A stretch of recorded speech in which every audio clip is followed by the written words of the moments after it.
পুরোদমে চলছে ড্রেজিং কার্যক্রম। পশুর নদীর গভীরতা বাড়িয়ে ৯ থেকে ৯.৫ মিটারের বিদেশি বাণিজ্যিক জাহাজ ভেড়ানোর উপযোগী করা হচ্ছে মংলা বন্দরকে। বন্দরকে পূর্ণাঙ্গ কার্যক্ষম ও সচল রাখতে অবশেষে শেষের পথে অন্যতম বৃহত্তম চ্যানেল ইনারবার ড্রেজিং প্রকল্পের কাজ। আনুষ্ঠানিকভাবে প্রকল্পের কাজ শুরু হয়েছিল ২০২১ সালের ১৩ মার্চ। ২০২২ সালের শেষের দিকে কাজ শেষ হওয়ার কথা ছিল, কিন্তু বালু ফেলার জায়গায় নিয়ে তীব্র জমি জটিলতা ও ড্রেজিং চলাকালীনই চ্যানেল পুনরায় ভরাট হয়ে যাওয়ার মতো প্রাকৃতিক বাধার কারণে নির্ধারিত সময়ে শেষ করা সম্ভব হয়নি কাজ। অবশেষে সব বাধা অতিক্রম করে দীর্ঘ ৬.৫ বছরের মাথায় প্রকল্প সম্পন্ন হচ্ছে বলে জানায় বন্দর কর্তৃপক্ষ।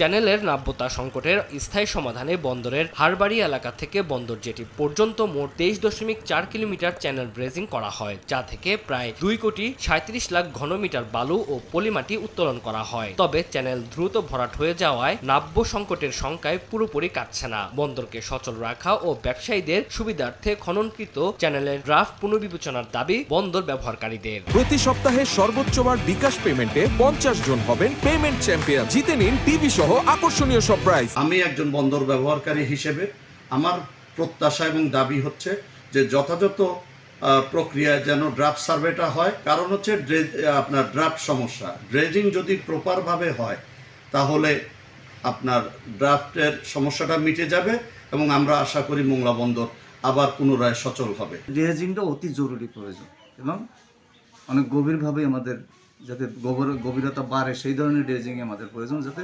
নর্মালি ১০,০০০ টনের একটা ভেসেল উপরে আসুক। আগামী ৩০ জুন প্রকল্পের সমাপ্তি ঘোষণার পর নতুন অর্থ বছরের শুরু থেকেই পুরো চ্যানেলে নিয়মিত রক্ষণাবেক্ষণের কাজ শুরু হবে জানায় বন্দর কর্তৃপক্ষ। আমরা ইতিমধ্যে প্রকল্পটার কাজ শেষ করে ফেলেছি।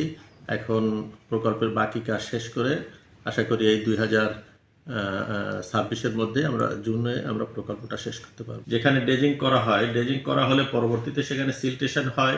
এই সিল্টেশনকে আমরা রিমুভ করার জন্য ইতিমধ্যে আমাদেরকে একটা সংরক্ষণ ড্রেজিং অনুমোদন হয়েছে, যে প্রকল্পটা অলরেডি আমরা ডেলিগেটেড ওয়ার্ক হিসাবে বাস্তবায়নের জন্য বাংলাদেশ নৌবাহিনীকে দিয়েছি।